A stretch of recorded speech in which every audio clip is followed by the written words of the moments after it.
Assalamu alaikum. Good evening, everyone. Thank you so much for joining us for tonight's webinar, Healthy Eating on a Budget, Meal Planning, Shopping, and Prep Made Easy. My name is Sumay Mahmood. I am the Education Program Coordinator at Sakeenah Canada. At Sakeenah, our mission is to serve the most vulnerable in our communities, whether through housing support, mental health services, or food security programs like the People's Market. With locations in Scarborough and Mississauga, the People's Market is a program offered by Sakeenah Canada, which offers a dignified, culturally appropriate grocery-style experience to over 1,000 individuals every month, many of whom are navigating financial hardship, displacement, or food insecurity. And so this webinar is part of that same mission. Because we know that access to food is only part of the equation, knowing how to stretch that food, store it well, and to prepare healthy meals on a budget is equally important. And that's what tonight is all about. So equipping you with tools to make confident, nutritious, and budget-conscious choices for yourself and your family. And with that, we're so honored to welcome tonight's keynote speaker, Nazima Qureshi. Nazima is a registered dietitian and nutritionist with a Master of Public Health. She's the author of Eat Better, Feel Better, Live Better, as well as the Healthy Ramadan Guide. She's been featured on CNN, CBC, and in New York Times. Nazima promotes a balanced, non-restrictive approach to healthy living and is the co-founder of the healthymuslims.com, a platform which is dedicated to make nutrition and fitness simple for Muslims. You're able to connect with her on Instagram at the handle is Nutrition by Naz. So without further ado, please join me in welcoming Nazima Qureshi. Assalamu alaikum. Thank you so much, Sumaya. I'm so honored to be here. Sakeenah Homes does amazing work. And when Sumaya reached out to me about this topic, I was like, yes, absolutely. First, I do want to have a little disclaimer. I think that budgeting almost like simplifies what is the challenges that come with food insecurity, right? Or the challenges of being able to afford. And so this is me not simplifying. Like, I do want to acknowledge that it is complex. And I know that everyone can be at different phases in their life. So inshallah, I hope with this presentation, everyone can leave with at least one tip. And I think especially, even given the economy, many families where, who weren't experiencing food insecurity, they are now, right? Or it's very shocking where the same amount of, $20 does not go nearly as far at the grocery store. So I do acknowledge that it is very complex. But inshallah, I hope that through these strategies, we just have a better understanding, no matter kind of where you are in terms of budgeting. And I think honestly, the biggest obstacle to many people when it comes to healthy eating is it's going to be too expensive, right? And so that's kind of what I wanted to go through. So please do share where everybody is coming from. So we have Scarborough, Toronto, Riyadh, awesome, Mississauga, Ottawa, Milton. Awesome, that's great. And if you guys have questions, you guys can ask them throughout, or we will have a question and answer session at the end as well. So I'll be happy to answer them. So I'm just going to pull up my slideshow.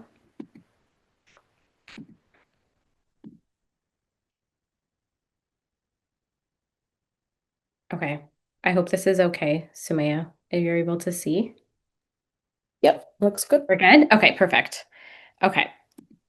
So, to get started, I always like to start with why eating healthy is important. I think a lot of times, and especially with social media, the concept of healthy eating is very much tied to body image, right? Or how you look and weight loss. And honestly, I feel like that does such a disservice to what healthy eating truly is. And that's not to say that you can't have weight loss goals, right? That's completely okay. But I think healthy eating goes so much more than that, right? Because as soon as someone hears healthy eating, they say, oh, you know what? I've been wanting to lose the same 10 pounds for the past 10 years, or I don't want to go on a diet right now, right? Like it's either like very on or off relationship. And so even just thinking about why is healthy eating important, and removing it and making it more meaningful. So I think the first key is boosting energy. There is such a direct relationship with what you eat and how you feel. Right. And that is something a lot of people don't realize. And one of the things I tell a lot of people is like after a meal, you should not feel like you need to take a nap. if you are doing that, you are not eating properly. You're basically eating to not fuel yourself efficiently, right? You should feel energized after a meal. And so you might be thinking, oh my God, like I've been feeling like that for most of my life, which is if you've never learned how to eat properly, that is the norm where it's like you eat a meal and then you're like, oh wow, I feel really tired. So that's one example where it's like that day-to-day boosting energy, but then also overall, like being able to wake up throughout the day, having a good sustained amount of energy and utilizing food to do that. The next piece is saving money. So that might be kind of like counterintuitive, where it's like, how can I save money if I'm trying to make healthier choices? If we really break down the core of what healthy eating is, it does not have to be fancy, packaged foods, gluten-free foods, everything's that packaged, green, and in that expensive aisle. It doesn't have to be like that. If you are, say, you have $20 and you're spending that on good, wholesome food, that $20 is going to be more valuable for you than if you're spending $20 on, say, packaged food, where maybe you've gotten a little bit more, but it's not providing benefit to your body. So that dollar isn't going as far as you think.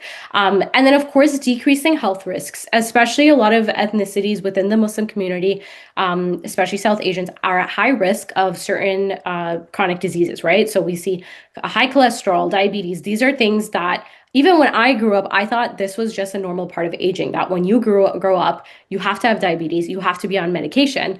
It wasn't until I got a little bit older and I realized that, wait, you actually can live until in your older age without being on medication. It's not a given. So nutrition is directly linked to it. Obviously, genetics plays a role, but how you eat has a huge impact. So, a few things where you might be like, well, how do I know if I'm eating well or not? The first one is too much caffeine. So, you're replacing your meals with caffeine, right? So, this is a very common one where you're kind of trying to get through your day. You're busy work day, you're stressed.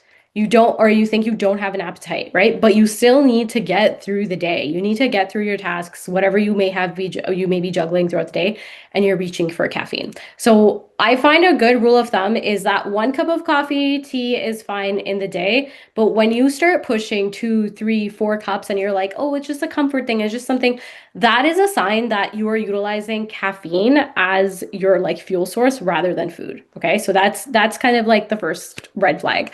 And then the next one is too much sugar. So the same way you utilize caffeine, right? Your caffeinated beverages, you may be utilizing sugar. Now, the interesting thing with this is a lot of times people don't even realize, right? Because you will just pop something in your mouth. It's not something where you sit down to eat a meal. So when I'm doing assessments with clients when I first start, and the first, like I'm trying to figure out like how do you eat throughout the day?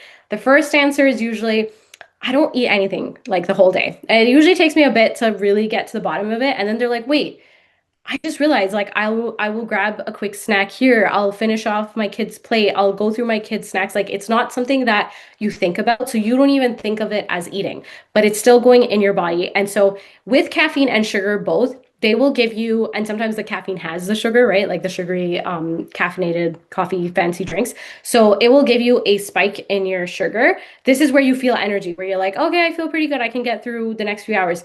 But the problem with that is you're also going to crash, right? So that crash comes down and then you feel bad, you have headaches, you just don't feel good. You're then maybe looking for another bit of sugar or caffeine. So we want to kind of move away from that. Another sign you're not eating optimally is those energy crashes or that brain fog, right?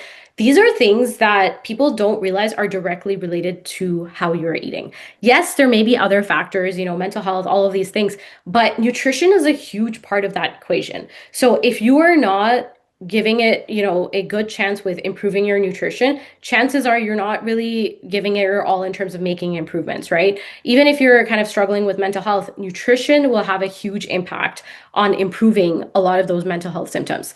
Another piece, once again, irritability or mood swings. A lot of times, unfortunately, it's always the loved ones that you live with have to experience it, right? It's like you'll be able to show up to work, you'll be able to get through, but then you're really short, right? So that's another sign that, your blood sugars aren't balanced well. You're not eating optimally to like give yourself that energy so that you're able to just like be able to function without feeling so triggered all the time. Another one is like you're not sure of your pattern of eating. So this is actually like key. Nutrition is very personalized. So not every person, I'm not going to give everybody like this equation today where everybody has to eat at this time, everybody has to have this many meals.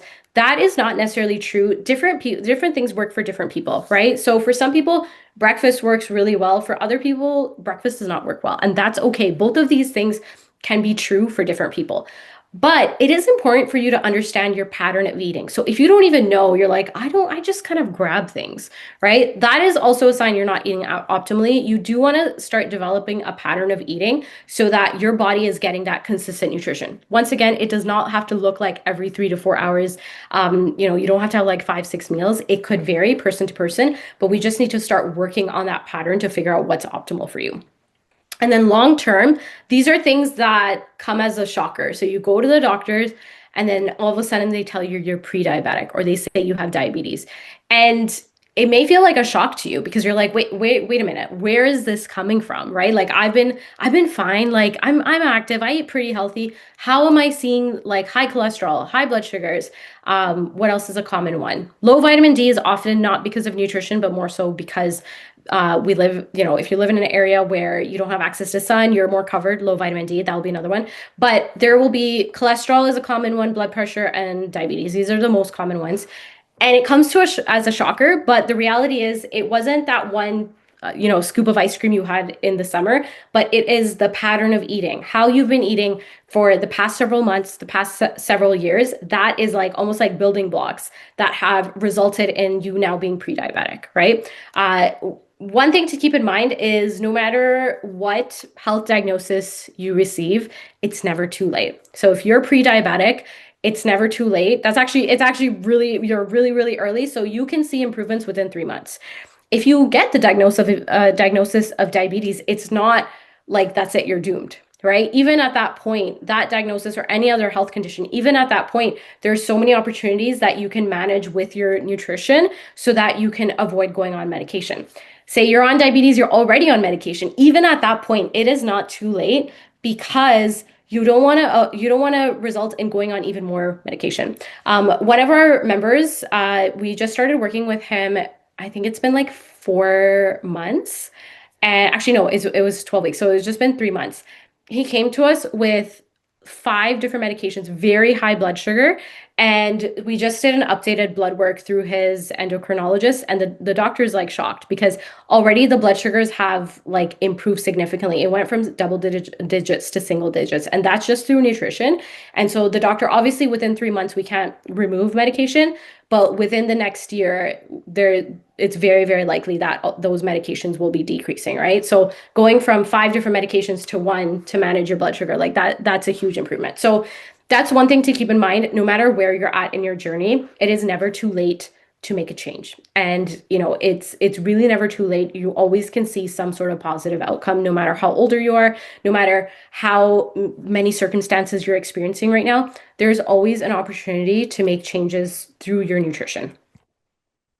Okay. And then on the flip side, when you're eating optimally, how should you feel? Right. And so this is important because sometimes people will go on a diet, but they don't feel good. Right. And it doesn't fit with them. So, first one is you should feel energized. So, you do want to have energy throughout the day. You want to be able to, and obviously, like it's okay to get tired. So, in the evening, you should be getting tired. It's not that you should never be tired.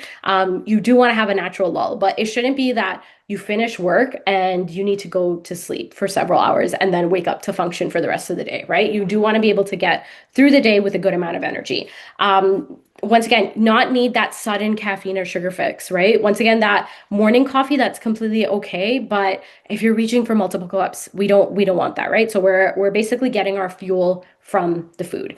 And you feel satisfied between meals. So hunger is not bad, but you want to kind of be able to have a meal, you feel satisfied, and then that hunger is kind of gone for a few hours. And then when you experience the hunger again, it's time for your next meal or snack.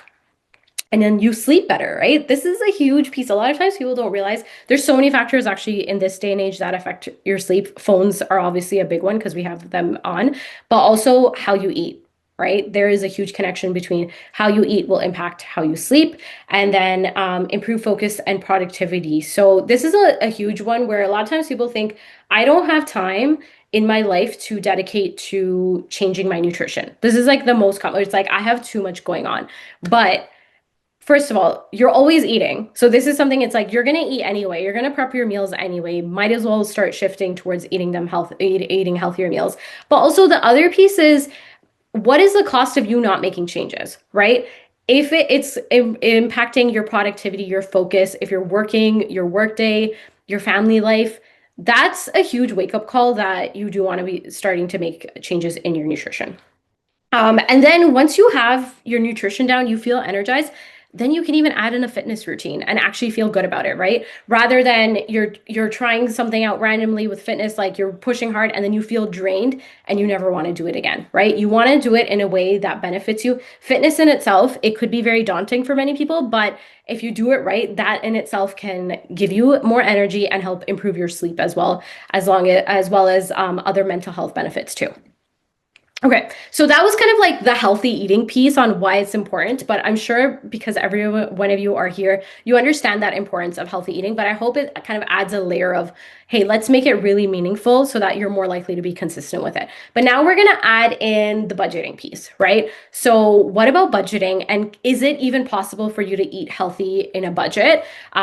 Yes. Okay, so that's what we're going to go through, and we're going to go through strategies here. So today, what I want to do is walk through how to stretch that dollar. And once again, like I said, everybody is in different situations, and that's okay. But I think we can all benefit with figuring out how to make the most out of our money when we're at the grocery store. And once again, healthy eating doesn't have to be complex. So I'm not going to give you any like crazy food rules that is going to make you feel like this is impossible.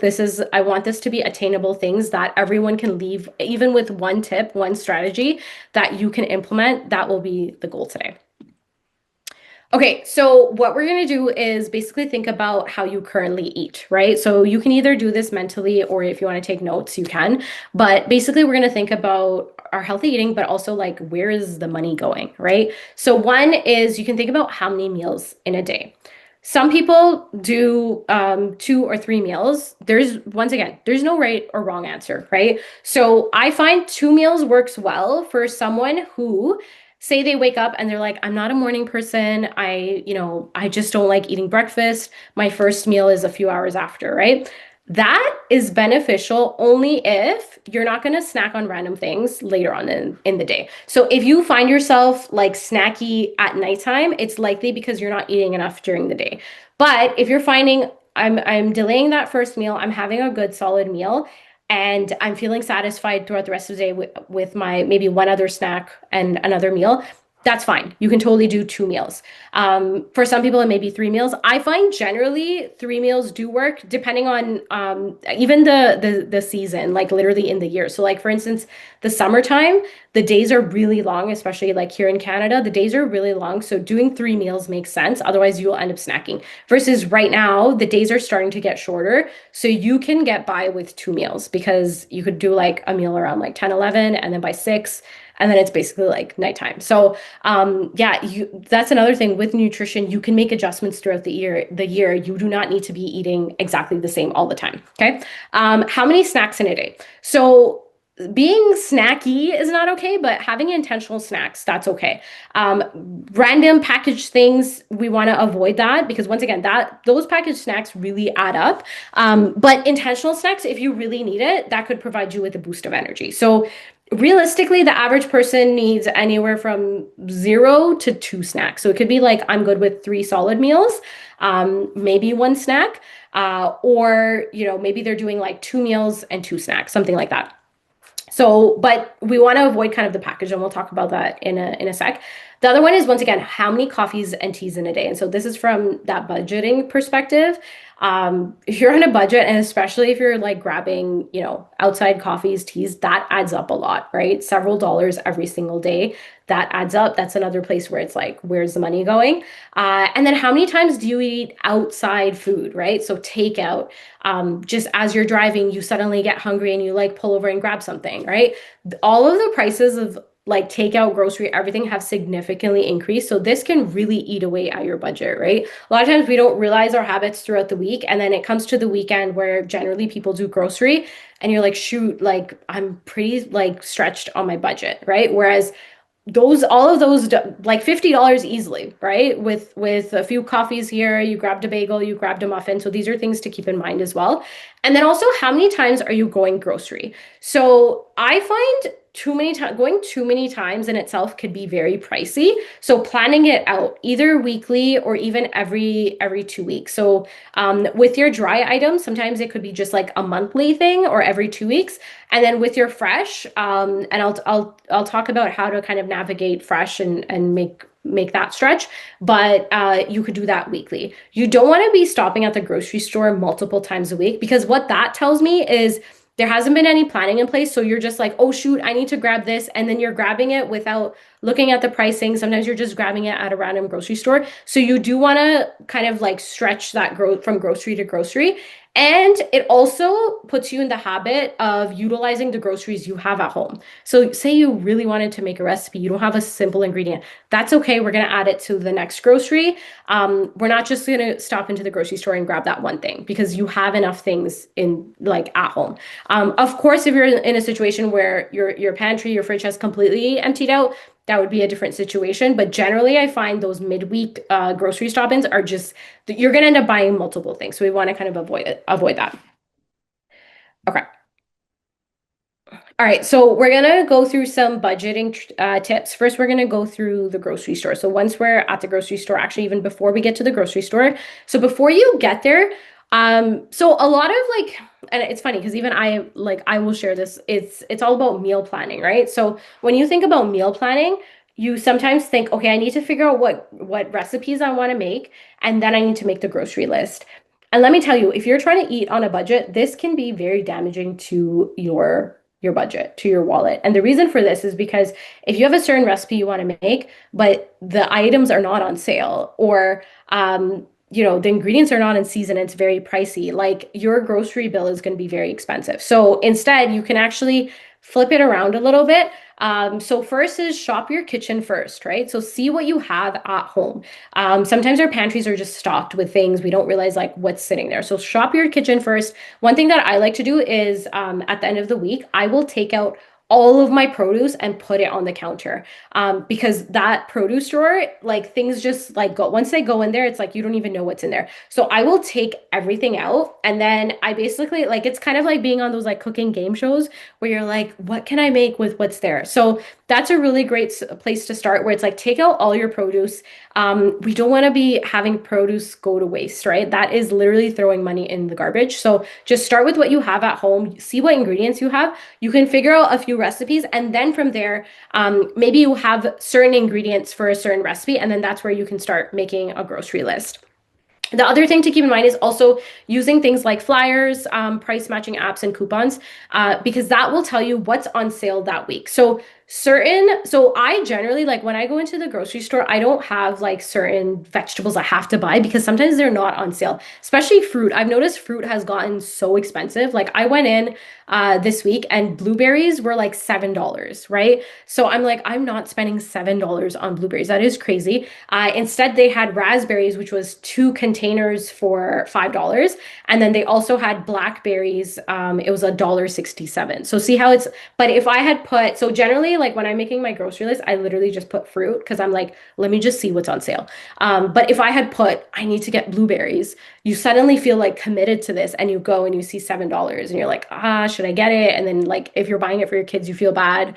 So yeah, so like my kids know they're sometimes like, can you buy this? I'm like, we'll see. Like I'm gonna see what is available. And also like the freshness. So you also want to buy in season as well. And I'll talk about that in a minute. And then so before you go in, like make a grocery list, right? I think the art of making grocery lists is gone because we have phones. Whether you want to like write it out or you want to put it on your notes app, but make that grocery list and stick to it, right? It can be very tempting to see like random things like, oh, let me grab this, let me grab that. Don't go to the grocery store hungry because you're most likely going to like buy things out of temptation rather than buy things that you actually need. So make that grocery list, you have a plan, and that's what you're gonna stick to. Now, once you're at the store, so a few things that you can keep in mind. Now, I often get this question about like frozen produce versus fresh produce. So frozen produce, generally, like 99% of the time, it is frozen at peak ripeness, and they don't like they don't have any additives to it. And so that's what I'm saying, like 99% of the time, there may be a situation where it's like has like flavorings or seasonings or something. Sometimes like the veggies will have seasonings, but generally you will see fruits and veggies that are just they're just frozen. So they're picked at peak ripeness and then they're frozen. They may maintain their nutrition very well. So frozen veggies and fruit are a very great option. And sometimes like, especially in like the dead of winter when the produce does not look that great and it looks really pricey, sticking to your frozen options are really good. So with fresh, one thing to keep in mind is you do want to buy seasonally, right? And seasonally, that depends where you're living in the world. So for instance, for Canada, the summertime was the time for your berries, right? Your strawberries, your blueberries, all of your berries. You probably notice like really great deals on the berries. Now, as we get into the fall winter season, those berries are going to get very expensive. Number one, they're no longer local, they're coming in. So, what they do is they pick the fruit.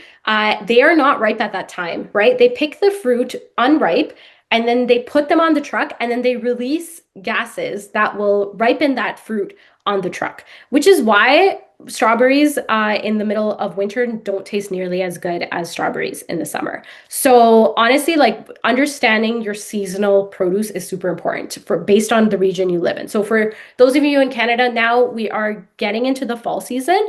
And so you will see apples are seasonal. So you will see really great deals for apples. And then the nutrition is going to be better too because they're picked locally, right? You can see they're picked locally. The pricing is better. The taste is better. The nutrition is better, right? As you get into the winter time, that is a little bit more challenging, but generally it's persimmon, pomegranate. Now these are not like local to Canada, but they come in at this winter time. So persimmon, pomegranate. I find oranges are also because they grow in California really well in the wintertime. And so they ship them and then it's like better quality. I find they ship them at a better rate as well in the middle of winter. So oranges are another one.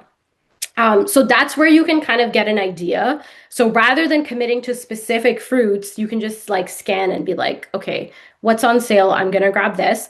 And then I will always grab some sort of frozen fruit or veggies. Like that's something that's always in my freezer because I'm like, if there's a week, and sometimes I walk in the grocery store, I'm like, this produce does not even look good, right? And I'm like, I'd rather just go grab like a bag of frozen fruit, frozen mango, or frozen berries. It'll be a better and it'll stretch for a lot longer as well. Another tip is to look at the unit pricing. So what that means is say you have like two different like peanut butters, right? One is $2 and one is $4.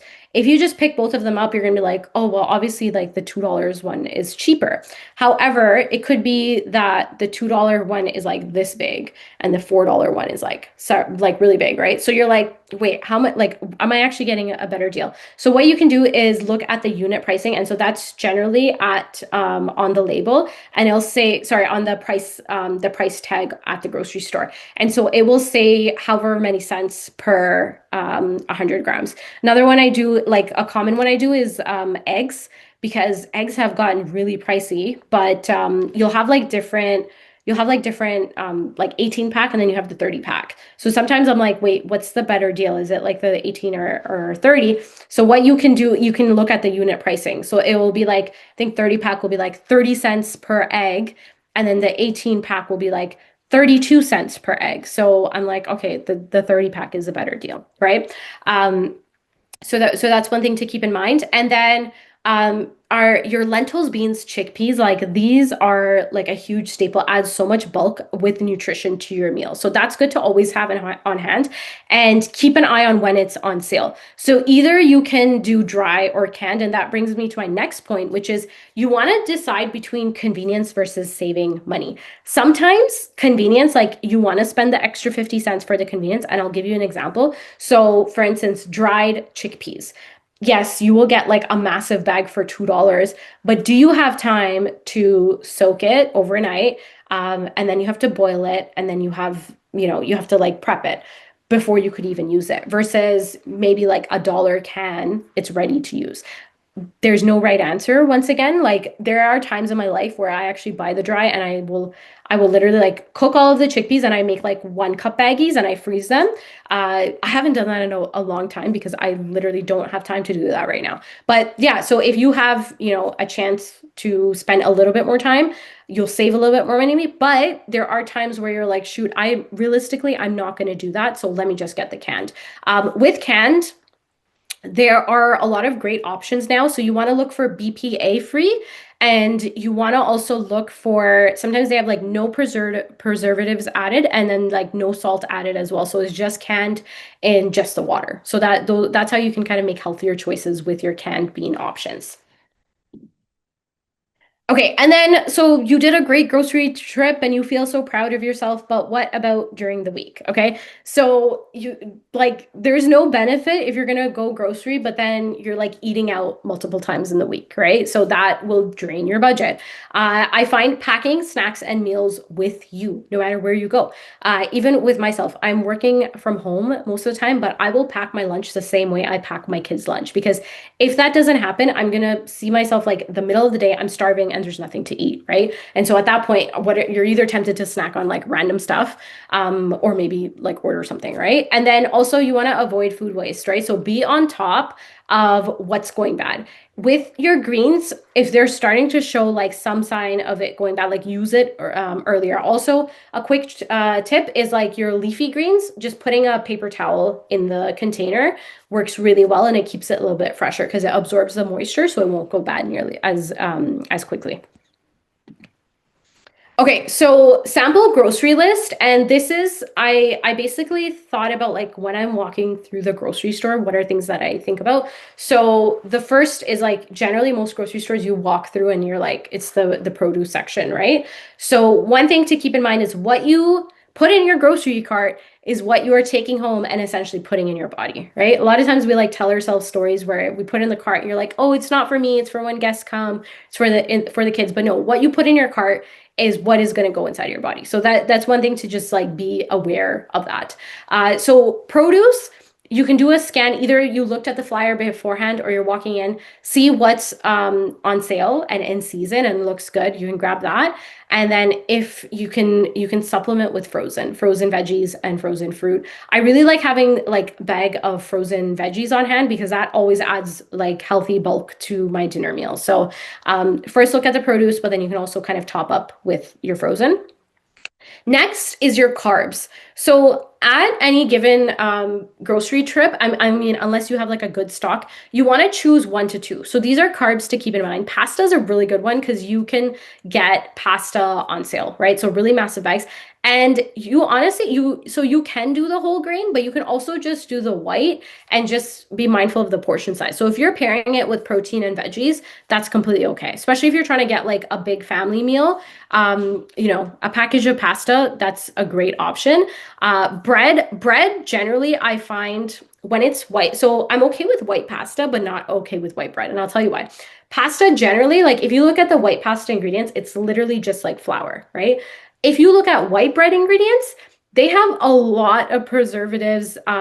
It doesn't even go bad. Like if you have like a loaf of white bread sitting on your counter, it does not go bad. You also don't want to start your day with a piece of white toast because that's just going to spike your blood sugar. So I'm not the biggest fan of white bread, so I do find it is worth spending a few extra bucks for the whole grain bread. And if you have a few extra bucks more, the whole grain sprouted. That's kind of the way I'd go for it. Rice is another one. I'm actually okay with white rice as well. So, so rice is one of those things where you buy in bulk. So keep an eye out for when it's on sale. This is not something you have to buy every single time. You're probably going to buy every few months or so, depending on when you see it. So rice is another really great option, but we just have to be mindful of the portion size, right? Rice is not evil as long as we're mindful of the portion size. Oats is another really great. This is like a very affordable. I find oats and pasta are probably going to be your two really affordable, your carbs. Oats, obviously, we can do for breakfast, but you can also throw it into like dinner meals. So sometimes I'll just like make like savory oats, like a stew or a soup, and it like the family loves it. So it's a great meal. Noodles is another one. So noodles is different than pasta. I find in the ethnic aisle, in the Asian section, you will get like rice noodles at really great pricing. So this is going to be like $1 and some change, right? I mean, of course, depending on where you live. And then potatoes is another great one. So potatoes, sweet potatoes, sometimes you can get like the massive bag on sale. And so same like rule, you're choosing one to two, but also with your meal, like you're not going to pair pasta with potatoes, right? We're just going to choose one carb that we are making for that meal. Another one could be like tortillas, but tortillas could and like pita bread, but sometimes that could get pricey. Sometimes it's on sale, so it depends.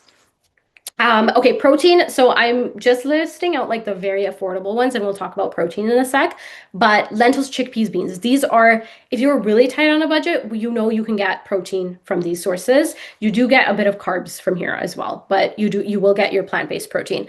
And then other like staples that will really stretch and give you nutrition and be good options. Like pasta sauce is a great one because it's like tomato-based. You can put together pasta, some pasta sauce, and then like add your frozen veggies. There you go. You have a great meal.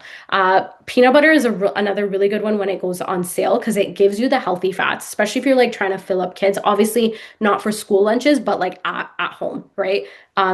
Peanut butter is probably the cheapest one out of all of the nut butters. Anytime you look for like almond, cashew, those get really pricey. So something like peanut butter, when it's on sale, it's great to have on hand. And then of course your spices, right? So these are things that if you go to the grocery store and buy like all the spices at once, and this is why I'm not a fan of being like, I need to make this recipe, because if you have to buy 5 different spices, that could easily be $20, right? Depending on the store you're at. So you want to like slowly build up on your spice collection. So every time you go, maybe you want to try out a new spice, new seasoning, you can slowly build up on that. So that's one thing to keep in mind. Okay, and then protein on a budget. So the cheapest protein that I did tell you guys is like your lentils and chickpeas and things like that. Now, if you have some extra money, you do want to spend it on protein because even though it's a little bit more expensive, you're getting more bang for your buck in terms of how you feel like full wise, right? So just carbs on its own, you feel really hungry and you feel like you can eat a lot. So if you're able to pair protein, so I'm not saying you have to buy all of these at once, but even like choose two, right? So Greek yogurt, cottage cheese. Now, both of these generally in the dairy section, you will see like at least the grocery stores in Canada, like they'll have like the 50% off. If the date, so it's not an expiry date, it's a best before date, which is something to understand. It's not gonna like the date that you see. So say it says like September 18th, right? And because legally they can't sell anything past that date, but they need to sell it before that date. So it is the best before date. It is not the expiry date, right? So you could still buy that, right? Like look for those 50% off, buy it, and you can still use it. So when it hits September 18th, you are still okay to use it. It's not going to go bad. Like, especially when it comes to yogurt and things like that, yogurt doesn't go nearly as bad. Whereas say milk on its own, that is something that does go bad pretty quickly. So you don't want to buy that like at the best before, but something like yogurt, it does have a very like long shelf life. Cottage cheese is another one. It's like people either love it or hate it. Unfortunately, now because of social media, cottage cheese has gotten really expensive. It used to be, I've been eating cottage cheese before it was cool, but it used to be very, very affordable, like half the price of Greek yogurt. And now it's like the same price, if not more. One point to note, Greek yogurt is more expensive than regular yogurt. So even just grabbing regular yogurt will give you great nutrition. It'll give you a little bit of protein, not nearly as much, but that's a good option too. So if you're like, okay, $2 on the regular yogurt that's on sale, like plain, or like $7 on Greek yogurt, like it's totally okay to go for the regular yogurt as well. Now, chicken, like if we're talking about animal-based proteins, obviously they're going to be a little bit more expensive, but a few things to keep in mind. So chicken breast, once again, always like the healthiest chicken breast because it just has the least amount of fat. But in terms of what is going to give you like the cheapest option will be the chicken with bone and skin.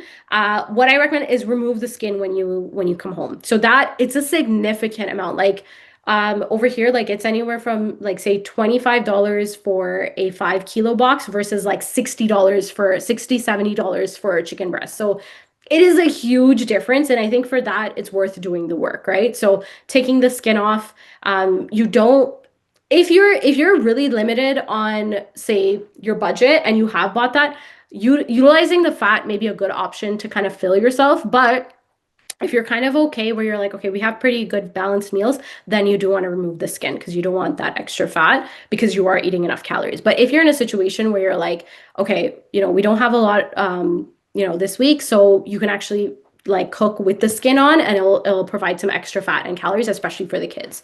Other ones like canned tuna. I'm not a fan of canned tuna, but it's a good one that you could have like occasionally. So you don't want to have canned tuna every day, several times a week, but it's a good one to have in the cupboard. I also stock it if I'm just like literally the end of the grocery and I'm like, I don't know what to eat. We pull out a canned tuna. So that's a good one. That's gonna be like a dollar or so when it's on sale. Even with canned tuna, this used to be a dollar all the time. Now the pricing has gone up. So that's something to have on hand.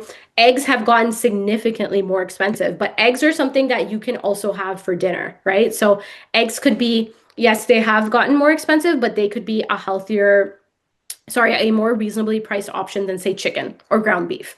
So you could do like a stir fry with eggs. And then another one is frozen fish. So that's another one where sometimes it is on sale so that you can kind of keep an eye out on that.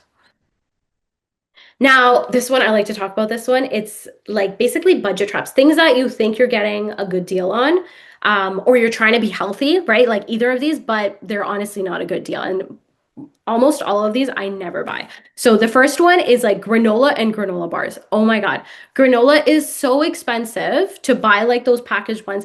It's not even healthy. It's so much easier to like that is something that is worth just making. Like if you make it one time, you will realize how easy it is to make granola and you will never buy granola ever again. Granola bars, they have gotten so expensive. Once upon a time, granola bars were like the cheap option to like, put in your kids' lunch boxes. They have gotten so pricey and you just get like five. And so before you know it, you're spending like several dollars for like five granola bars that are not even that great. Cereals is another one. So I find cereals, whether it's for adults or kids, you get really hungry. So it's like you're giving yourself a sugar spike and then you're crashing. Cereals is not something that you wanna have regularly because it's not going to provide the nutrition, even for the kids. Nuts. So yes, they're really healthy, but they get really, really expensive, right? So you don't want to be spending a huge budget on the nuts. That's where the nut butters would be a better option. Now, if you have a few extra bucks where you are able to spend on the nuts, just do one type at a time, right? Like don't go into the grocery store and pick up like three different types of nuts. That is really going to eat away at your budget. Just choose one. Like it's fine. If you like zoom out in your year and say like for 3 months you're eating almonds and then the next three you're eating walnuts, that will balance out. It's completely okay. Juices and pops is another thing. It will just suck up your budget, and instead we need to stick to water, right? It's literally sugar calories that you're consuming. And then single serve items. So for instance, like individual yogurts versus your like big container of yogurts, right? Like you're gonna save significantly more. And then these packaged healthy snacks. So anything that's like, oh, it's healthy, it's sugar free, like they have like fruit gummies and they're healthy because they're made with juice. Like it's so expensive. And a lot of times they're not even that healthy. They just marketed it really well. And then pre-cut veggies and fruits. So these get really pricey. And they go bad really quickly. So generally what the grocery store is doing is they are actually taking produce that's about to go bad and they're chopping it up and selling it, right? So this has to be eaten within the day. And if you just spent 20 bucks on produce that's going to go bad by the next day, like it's really not worth it. And then I might not be very popular for saying this, but the frozen pre-made protein. So your chicken nuggets, your chicken strips, all of these, if you actually look at the packaging, you're not like the protein that should be in that amount is not nearly as much. Sometimes there's more carbs than protein in itself. Like think about it. So if it's like a piece of chicken, so chicken nugget, chicken strip, there is more carbs and fat than there is protein. So this is like a huge red flag. And for me, I'm like, that is not worth spending on. I would not waste my money on that because it's really not, there's a lot of, and if you look at the ingredient list, you will see there's so many fillers. There's a lot of water that they're injecting. And there's a lot of, they're putting, and then there's also another, I think it's like soy. They put a lot of corn. They put a lot of fillers basically in the chicken itself so that it's cheaper for them to sell. So you're not necessarily buying protein. Okay, and so you may have noticed I have not talked about calories when it comes to healthy eating, and this is not something you need to obsess on. For those of you who don't know, we work with clients worldwide where we, have them make nutrition changes, and we never talk about calories, right? It's really about portion size. It's about truly understanding. Yes, if you have weight loss goals, technically you do need to be in a calorie deficit, but even then, you can still make changes without obsessing over calories. And so if you want to eat healthy, doesn't mean you have to know calories. Instead, just think about what's on your plate. So this is a very good like general thing where it's like, okay, we need half a plate veggies, quarter plate of your carbs, whether it's your pasta, your potato, your rice, and then quarter plate of your protein. If you're on a budget, you can totally adjust this so it's more of like a third of each. And sometimes like protein could be like incorporated, right? Like if you're doing like a chili or something, it could be incorporated. It could be like a one plate, like a one bowl meal. Okay, so this is like a very, very simplified sample meal plan. And so I basically put together things based on that sample grocery list, right? So breakfast, very simple oatmeal with frozen berries. This would probably be the most budget friendly because oats are super cheap. And then you have your frozen berries. And then the next option would be like eggs with toast. And this would actually be more pricier than the oatmeal with frozen berries. Next is lunch. We don't want to skip on the lunch. We rather eat lunch than eat random packaged snacks throughout that midday. So very simple, tuna wrap, right? Or if you have any leftovers, right? So whatever you had for dinner, you can have that for lunch the next day. I find like veggies are really great. Like I will buy like a big cucumber. Those are usually on sale for like $1 and some change. Slice that up. That's going to be served with the lunch, right? Dinner, that's where generally it becomes like more of a family or like a warmer type meal. So one pot, quick dinner, right? My favorite is a chili that you can put your beans, your frozen veggies, a can of tomatoes, and like add your spices, and that's it. Like you're good. Like that's literally the meal. If you have a little bit of ground chicken, ground beef, you can add that in. Oh yeah, a tofu is another one that you can kind of stretch and add that protein in there. And another one is like stir fry with rice, right? So frozen veggies, pair it with some rice. You can add eggs there. If you have chicken, you can add that there as well. Okay, and then snack ideas. So these are like budget-friendly snack ideas. Once again, you don't have to buy like snacks, like packaged snacks, to have healthy snacks. That's one thing to keep in mind. So very easy yogurt with frozen fruit. Notice I didn't even say Greek yogurt. So you can just do plain regular yogurt with some frozen fruit. Popcorn, that's another grain. So if you're just getting like the corn kernels, it's actually really fun to pop on your own. You just need a little bit of oil. You can pop a whole pot and it's a really great low calorie snack. So just add a little bit of like salt or like some seasoning. And generally it's like that microwave popcorn that has a lot of butter that isn't healthy. But yeah, popcorn in itself is a good option. That peanut butter that we got on sale, pair it with some apple slices when it's in season. And then even like a bowl of frozen fruit. So just like defrosting some fruit, it actually tastes really great. So those are some really quick and simple ideas. And then before I kind of wrap up, some meal prep tips. So this will help you stretch your budget because you don't want to have to be like every single meal, you're like, what do I eat now? What do I cook now? That is not a way to live. It can be very stressful. You're already making so many decisions throughout the day. So you want to be mindful of that, right? And so meal prepping will help support that. It'll help alleviate your week. That does not mean that you have to spend your full Sunday meal prepping because that in itself sounds very stressful, especially if you're like, you're going to start, work on Monday. Do you want to spend 7 hours on Sunday just cooking? You don't have to do that. You really don't. So my go-to tip is start with the most challenging meal. What does that mean? That is the meal that you're most likely to skip, the one that, causes the most stress. So for many of you, it may be lunch because that's the meal you end up skipping. For some of you, it may be dinner because by the time you come home, you're exhausted and you end up ordering out because you're like, I cannot think. So maybe it's just making like a big pot of chili and then you have it for a couple of days, right? So even just prepping like one thing and then doing another midweek prep will help you.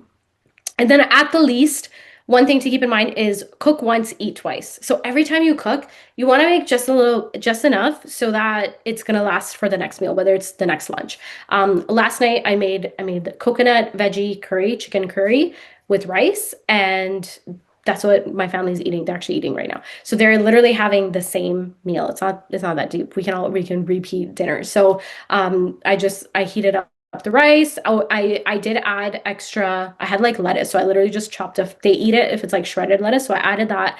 And then I had cherries. So I washed that up and I added that. So because it was all presented, they're like excited.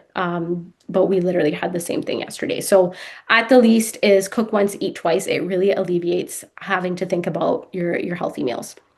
And then Sumaya did mention the People's Market, but I do want to bring it up again because it is so amazing what Sakeenah Homes is doing. So a lot of times with food banks, there's a lot of shame associated with it, but what Sakeenah Homes is doing with People's Market is doing it in a dignified manner where everything's halal, it's good quality products. They'll even have halal meat. They have a lot of great options in it, so it's like that good like that shopping experience that you get at the People's Market. They have two locations in Toronto, so the East End, West End, Scarborough, Mississauga. So I did want to share this for anyone this may benefit. If you know someone that may benefit, or if you want to donate as well. I think this is such a needed thing in our community. Inshallah, we see more of this because this is definitely what we need more of, because there are so many families that are struggling silently, right? And I think that's the thing is like we all show up and we don't realize how many people are struggling silently within our community. So alhamdulillah for Sakeenah Homes for doing this with People's Market. So we can go through any questions. I have my Instagram handle Nutrition by Naz, but I will stop sharing so I can see. That was awesome. Thank you, Nazima. Sorry. I know Nazima from way back, so I call her by her Will short. you? My apologies. Um, everything that all the questions that were going in my head, subhanAllah, you ended up covering it like right after, so that was awesome. But we're welcome to any questions. You could type them in the chat. Um, while we wait, if people are thinking about questions, I did have one question. Any tips or what's your take on batch cooking and freezing meals? Any? Yeah, so that honestly is a great strategy. For some people, like if your family will eat it, like go for it. I find actually before school started, I froze. Because this whole granola bar thing, I'm like, we are not buying five granola bars for like $4, and then like we have three kids at home, like it's not happening. So we spent 2 hours and we made like I think like six, seven batches. So my girls helped and we made date cake, we made banana oat cookies, muffins, pumpkin muffins, banana muffins, like all the energy bites. We made all this stuff and we froze it. And literally we've just like I pull it out the night before and I'll pull it out and I'll like put one thing in their lunchbox and we'll have it after school. So that it froze really nice. For some people, like even and then so the other thing I also froze, I did like a protein one. So I did all of like the chickens and like ground chicken, like made them in kebab. So like for me, I find that helps. I'm not a fan of like the full meals because sometimes I find when like different ones, you don't know how it's gonna defrost. So if it's like a full meal, like sometimes I've been a hit or miss, but I find like individual things like that really, really help. We have a question from Zoha. How do you eat seasonally? I'm not too sure. Thank you. Yeah, okay. So it depends. Zoha, where do you live? So Canada is a little bit easier, I find. It depends where you live. So sometimes, oh, you are in Canada. Okay. So I should probably do a video on this because I remember like growing up and being like, why do people make apple pie in the fall? And then I realized it's what has to do with seasons. So there are like you can actually go to like Ontario. I think like the Ontario Produce. I think they have like these guides and things like that. I just know because I think I've studied nutrition. I just know what's in season, but maybe I could put together a guide. I think I should because to me, I'm like, yeah, you're right. How do you know? Generally, like when you go into the grocery store, you kind of get a sense of so you can see like where it's from. So like in the summer, you'll see a lot of like the berries and peaches and everything. It was like locally grown in Ontario. You'll see a lot of that. But then like as you head into the winter, like none of that is there because we can't grow anything in Canada. They will have apples will be the only thing because they can actually like store it for a long period of time. So that's like the short answer. But yes, there is actually like I guess I just know this because I know. But yeah, maybe I'll share like what's seasonal. I think that'd be actually really cool to do is share like a little guide. Okay, cool. No, not everyone, yeah, not everyone has that information. Yeah, absolutely. Okay. Can you speak about organic versus not? Yeah, so organic. So it's interesting because the organic rules vary country to country. So, for instance, the US versus Canada, Canada actually has really high standards when it comes to produce, even non-organic produce. So, I actually went on some like farmers trips. And so, generally, like the organic that certification that is so costly that a lot of farmers will not they can't afford that to be called organic. But Canada in itself generally has really good high standards for their produce. So they're not, you know how you see those videos of like mass spraying pesticides on fruit. So they don't do that. They actually just they micro treat when needed. So that's with Canada, US not necessarily. So they actually their standards for pesticides they allow a lot more, and so that's where a lot of the media information when we get where we're like, oh my God, pesticides you get because that's the American, right? And we end up like consuming a lot of the American media as well. So absolutely. Also like dairy is another one. So Canadian dairy, anytime you see like a blue cow on the dairy, the standards are so high. There will never be, you know, you hear antibiotics, anything in that dairy, right? That's not allowed in Canadian dairy. US dairy, it's allowed. So that's where in the US, you absolutely should be buying organic dairy. But Canadian dairy, I'd say you don't need to spend that extra, like almost double for milk, because Canadian quality is really good. So similarly, and I've noticed like in grocery stores before the even Canadian organic section was like pretty like big, but now it's like died down and it's like this small like dinky little section and it's like overpriced. So I would say generally like if it's on sale and you get a good deal, you can, but don't like feel fearful of it. Like I hear a lot of people where they're like they won't eat any produce because they're like if I don't buy organic, and I'm like, so what are you eating instead? And they're eating like packaged processed stuff. So I'm like, that is worse for you than eating the produce. Because generally, like you'll be okay. Even if we are eating with pesticides, it's pretty low amounts. But yeah, if you're able to afford it, but I find honestly the organic options are very limited now. So that's kind of I don't know if that answers. Yeah. Okay. Okay, the pumpkin, I think I post, okay, so I'm either gonna post that pumpkin muffin recipe or I might have already. But yeah, if you follow me on Instagram, I'll share it again because it's fall and I post seasonally. So you'll see I'll share how to do, also like every year I'll get like, so this is what people don't realize, like, you know, those like massive pumpkins sometimes you'll get, for like, sometimes your kids bring them home. You can actually turn that into pumpkin puree. Like people just throw it out. They think it's just like decoration. So that, it's just pumpkin. It's like food. Whereas like the grocery store sells like the like the pie pumpkin, so you think you can only do that, but you can literally use that massive pumpkin. So I usually make my own pumpkin puree with that as well. Uh, okay, Amna said the farmers markets have seasonal fruits and veggies from local farmers. Yeah, that's a great option. But yeah, the one downside in Canada is like it's only in the warm months. I think it goes until September, October, but then it kind of dies down. Any tips on which day to plan and which day to shop to save most money? That's a great question, actually. I was going to ask that too. I know some stores have certain days that, sales go on versus not, or any websites or coupon sites that can be You can used. use so the Flip app has all the flyers and like everything. So some actually like they've kind of changed the rules. Before you could like price match at any grocery store. Now it's very limited. I think there's only like 5 grocery stores left. And I'm talking about Canada specifically.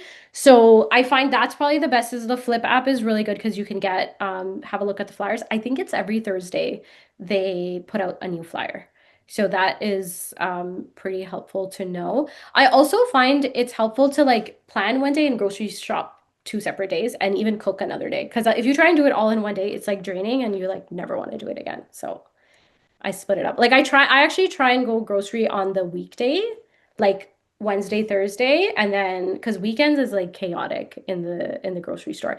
And I think it's like, yeah, I think it's like Thursday or so they like restock. So you'll get like a good fresh produce. I think it's like Monday, Tuesday is like the worst day to go because I've gone and I'm like, why does everything look old and like bad? So I think like closer to like mid-end week is probably your best bet.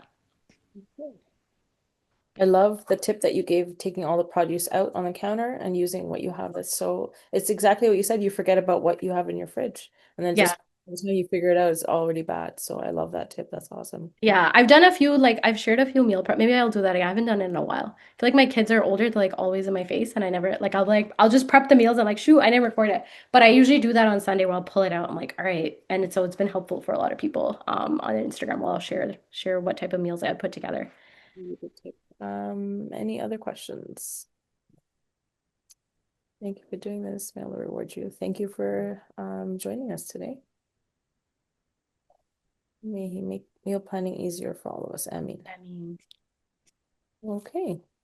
If there are no more questions, I just want to thank Nazima so much for such an empowering, informative session. We know that food insecurity is a growing reality in many of our communities, and at Sakeenah Canada, we see it every day through our People's Market, both in Scarborough and Mississauga. People come just not for groceries, but for that dignity, that connection, and relief. And so tonight's webinar was an extension of that work, offering tools, strategies, and encouragement so that you can make the most of what you have without sacrificing health or hope. I do see a question, so I will pause. What's your take on doing detox, especially after vacation? um, I guess the short answer will be no. But I feel like that's like a whole other presentation in itself. But I should feel free to message me on Instagram. I'll be happy to answer that. And go. But yeah, I would say generally detoxes. What does that even mean? Like it's like a whole like yeah, it's definitely I don't want to go into a whole presentation. I know it's we're getting close to Maghrib as well. And bedtime. So want to get these kids in bed as well. But yeah, I should for sure send me a message on Instagram and I'll happy to answer into more detail. Okay, so Nazima shared tips on from smart shopping to reading labels to simple preservation and prep tips. So we hope that you leave tonight feeling more confident, capable, because even in these difficult times, small steps can lead to powerful outcomes. So on behalf of Sakeenah Canada, thank you again for being part of this conversation, and we look forward to continuing to serve, to support along all of you, and hopefully inshallah, all of you have a great night, and we will see you soon, inshallah, at our next webinar. Assalamu alaikum, everyone. Thank you.